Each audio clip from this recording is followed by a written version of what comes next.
Ink of the Heart. Deep inside the echoing hall of stories, where books whispered and shadows danced like wavering ink lines, lived Quillon, a half-forgotten book spirit with ink-stained fingers. He was small and slender, shy, but filled with wonder, like a walking, talking scribble brought to life. Every night, Quillon wandered beneath the dusky glow of lanterns shaped like glowing amber teardrops, searching for the pages he'd lost long ago. His life was once written in a splendid book, but now whole chapters had vanished. That made him feel incomplete, like a sentence missing its final word. Sometimes he could almost hear those missing words calling to him, like fading echoes that never reached his ears. Suddenly, a soft fluttering noise filled the air.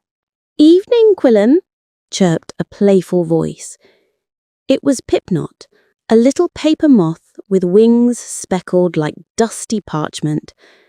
Pipknot loved to nibble on forgotten pages, but knew every secret the hushed hall tried to hide. "Why look so droopy tonight?" Pipknot asked, twirling in the air like a floating comma.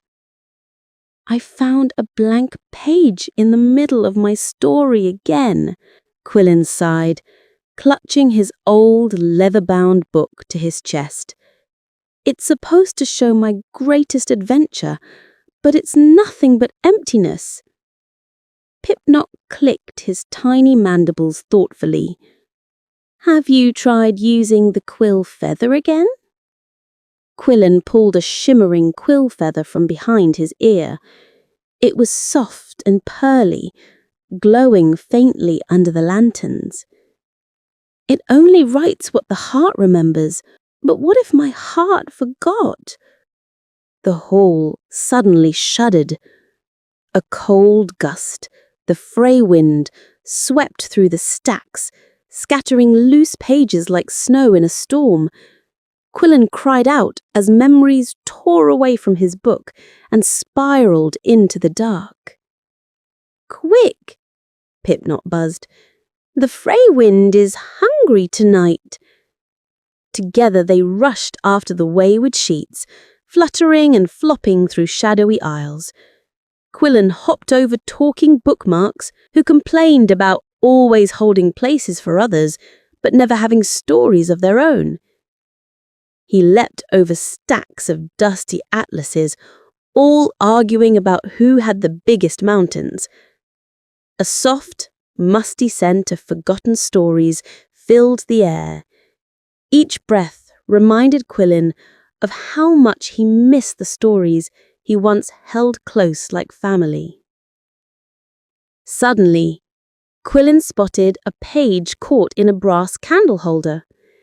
It had a watercolor illustration of him as a child, smiling, holding his first pen. He blinked back tears. "I remember," he whispered. "This was the day I wrote my first poem." Pipknot nudged him. "Then write it down again." Quillon dipped the glowing quill feather into the air. No ink bottle needed. Slowly, carefully, he wrote familiar lines onto the blank page. The words appeared in warm sepia ink, shaped like dancing ribbons.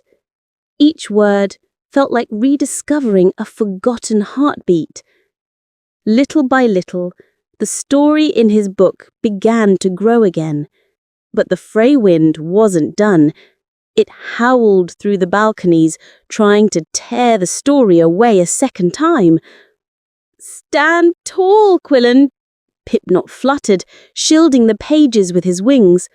"Write with all you've got." Quillon planted his quill firmly and scribbled with all his might. Memories, heartaches, and hopes poured onto the paper in glowing script. At last, the storm of lost memories eased.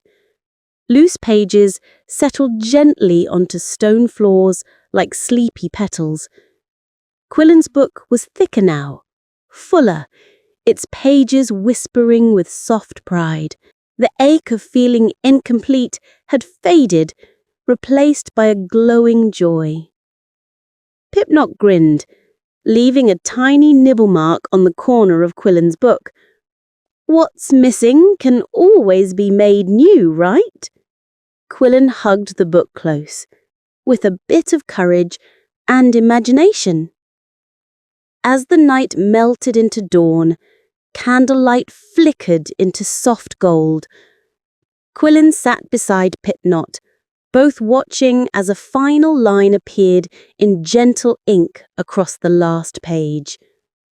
The story of a spirit finding itself will never be forgotten again, and for the first time in a long while, Quillon smiled from the inside out, a smile full of ink, memories, and hope.